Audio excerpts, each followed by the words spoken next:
Ali Chats, mes chers amis golfeurs, nouvelle vidéo, enfin, et oui, depuis 3 voire 4 mois, je n'ai pas fait une seule vidéo. Vous l'aurez compris dans cette petite séquence d'introduction filmée par ma fille Thaïs. Nouvel endroit, nouvel atelier, nouvelle maison, qui ont nécessité notamment la maison pas mal de travaux. Et l'atelier, je suis en plein dedans. Fin des travaux prévus l'été prochain. Donc même si là c'est tout à fait en état de, je dirais, de me permettre de travailler dans de bonnes conditions. La décoration est loin d'être finie dans cet atelier. Alors nouveau lieu, 2 mots là-dessus. Nous sommes sur la presqu'île d'Ambès, un endroit que je n'aurais pas connu, très sincèrement, que je n'aurais pas eu la curiosité de connaître si je n'avais pas fait mes fittings à Ambès depuis des années. Et puis un jour, voilà, poussé par l'inspiration, je me suis dit tiens, on va aller voir cette presqu'île. Grand bien m'en a pris parce que c'est vraiment tout à fait le lieu que je cherchais, à savoir la belle campagne, comme j'appelle ça, d'une grande quiétude. C'est très très calme ici. C'est un village, je ne sais même pas combien d'habitants en Ambès, mais c'est l'impression d'un village vacances, avec des palmiers, des chevaux, des vaches, les bandas le dimanche pour soutenir l'équipe de foot locale. Et voilà, j'avais besoin de ça, d'espace. Là, c'est vrai que là désormais, j'ai un atelier, je dirais, avec à peu près 2,5 fois plus de volume qu'auparavant. Donc ça va me permettre d'être plus à mon aise. Me permettre aussi de travailler sans déranger personne tard le soir. Parce que moi, j'ai toujours aimé travailler de nuit.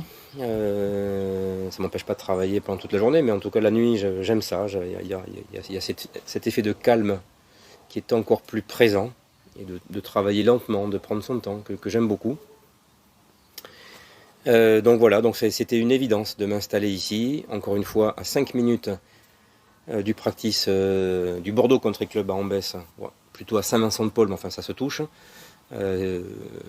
Practice où je vais depuis des années faire mes fittings, un practice que vous avez vu dans de nombreuses vidéos sur ma chaîne.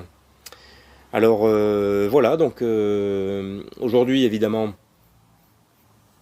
le but c'était de vous montrer un petit peu mon nouvel environnement, qui, vous l'avez constaté au passage d'ailleurs, je le dis ici, est accessible pour des golfeurs à mobilité réduite, ou des handi-golfeurs, puisque vous avez juste à, si vous avez vu, on peut accéder bien sûr à mon atelier par ma maison, au 42 avenue de la Croix, en Ambès, soit par derrière, on peut tout à fait se garer devant les 2 cours de tennis que vous avez vus, se garer pile devant l'atelier. Donc il n'y a plus que la porte à ouvrir et vous êtes dans mon atelier. Donc petit message à ceux qui parmi vous ont des problèmes de mobilité, je peux vous accueillir très très facilement. Voilà, donc aujourd'hui en fait, une vidéo en 2 parties, où on va reparler des fers à taille constante de Tom Wichon, les EQ1 NX. On va aller à la rencontre de 2 golfeurs seniors qui ont choisi cette option de fer à taille constante, qui est toujours là, un droitier et un gaucher, Serge, histoire de dire aussi que ces fers sont disponibles pour les golfeurs gauchers. Et puis voilà, donc voilà, aujourd'hui je suis assis ici tranquillement pour vous parler un petit peu de ça, de vous parler de cette thématique des fers. Quand je fais des fittings, de toute façon, je ne mettrai jamais un système en avant par rapport à un autre. J'entends par là que il m'est impossible de répondre à la question, quand on me la pose, c'est quoi le meilleur système? Les fers à taille constante ou les fers classiques, à taille classique? Je dis non, cette question n'a aucun sens, en fait, pour moi. De la même façon, parenthèse, mais quand même utile de la signaler, il y a des golfeurs qui continuent, et qui continueront, j'imagine, chaque année de me poser la question, quel est le meilleur driver ceci, quel est le meilleur putter cela? Cette question n'a pas de sens. N'a pas de sens parce que la notion de meilleur dans l'univers des marques et du matériel disponible pour les golfeurs n'a aucune fondation. Partant du principe que chaque golfeur, à nouveau, est unique. Et ça, c'est un message que je ne peux que marteler. Et je vieillis sans doute, un vieux schnock qui se répète. Mais voilà, je veux dire, on m'a posé la question récemment. Quel est le meilleur driver? Je ne sais pas. C'est le meilleur driver pour vous qui m'intéresse. Et si ce driver coûtait 40 €, admettons, bah, tant mieux. Vous voyez? Donc, la notion de meilleur dans le golf, non, elle n'a rien à voir avec le prix. C'est pas parce qu'un driver coûte 700, 800, 1000 € qu'il est meilleur que l'autre. Ça, c'est quand même un message que j'aimerais une bonne fois pour toutes faire passer, en tout cas à l'entourage restreint qui m'écoute. Enfin, qui a la vie dure. Hein. Ça, c'est quelque chose qui a la vie dure. Et ça m'amuse quand je vois sur Instagram, etc., certains qui disent, voilà, parce que c'est le plus cher, donc c'est le meilleur. Non, ben non. Évidemment que non. Et tant mieux pour les golfeurs qui ont un petit budget d'ailleurs au passage. Hein. Voilà. Donc, si je rebascule sur l'univers des fers à taille constante, ce n'est pas meilleur que notre système. Ça va être peut-être, parfois, meilleur pour certains golfeurs, plus adapté à leur jeu et surtout à leur façon de penser, à leur façon de voir le golf. Si on prend vous les verrez à l'œuvre, mais si on prend l'exemple de Serge, le gaucher, 1 an de golf, débutant, senior. Bon, ben Serge est venu me voir. Il avait déjà bien sûr des clubs pour gaucher, acheté dans une boutique. Bon, voilà, des clubs pour débutants et rien à dire par rapport à ça. Il m'a dit Arnaud, voilà, moi j'ai une double problématique. Primo, évidemment, une irrégularité impressionnante qui fait qu'un jour je m'amuse au golf et le lendemain j'ai envie de pleurer et de casser mes clubs, tellement je n'en fous pas une. Et deuxio, ça m'a mis la puce à l'oreille, je me sens plus à l'aise avec mon fer 6 qu'avec mon pitching wedge. Bon, effectivement, quand on a fait le fitting, Serge, j'ai constaté déjà, effectivement, une posture et un plan de swing très atypique. Faut-il les corriger, en tout cas les atténuer?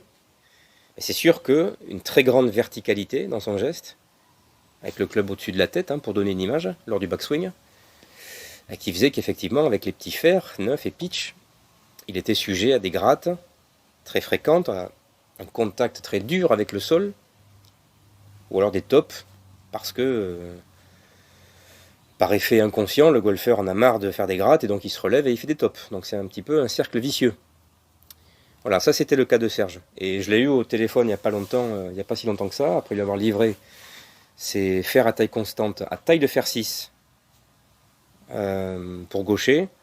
Il m'a dit Arnaud, j'ai beaucoup moins de déchets déjà dans mon jeu. Donc ça voilà, c'est meilleur pour lui. J'en suis convaincu. Bruno c'est différent. Bruno on ira le voir demain au practice. Bruno c'est un cas atypique. Enfin, de toute façon tous les golfeurs sont atypiques, mais Bruno il m'avait, je crois qu'on s'était vu il y a à peu près 6 mois, 8 mois au practice et on avait parlé des fers à taille constante. Il n'était pas convaincu. C'est très sceptique. Il m'avait dit, voilà, j'aimerais bien en essayer un. Est-ce que t'as pas un club à me prêter? Et j'avais le sandwich sous la main. J'avais un sandwich de taille de fer 7 EQ1 sous la main, avec un très gros grip, le grip de DeChambeau, le Jumbo Max. Et je lui ai prêté. Je lui ai dit, bon, voilà, hein, le shaft n'est pas adapté, le grip est sans doute trop gros, mais bon, c'est tout ce que j'ai, vas-y, essaye-le, au moins tu verras ce que c'est qu'un sandwich à taille de fer 7. Et je l'ai vu la semaine dernière pour le fitting, il m'a dit Arnaud, depuis que j'ai ce sandwich, je ne peux plus jouer mon ancien sandwich. Voilà, c'est aussi simple que ça. Je me sens super à l'aise avec ça. Donc le fitting était déjà presque fini. Un golfeur qui me dit ça, et après je lui ai prouvé par A plus B que dans un bunker notamment, c'est sûr que ça pouvait être très efficace. On en parlera, je la mets de côté celle-là, hein, la notion d'un sandwich rallongé dans les bunkers est très intéressante.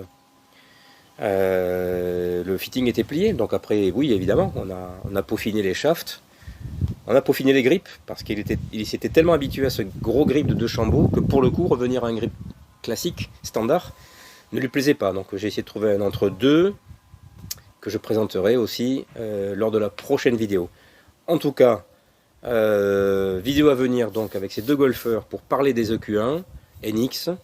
L'hybride aussi EQ1 NX, je conclurai là-dessus, est un superbe outil. C'est un hybride que j'ai monté pour de nombreux golfeurs déjà.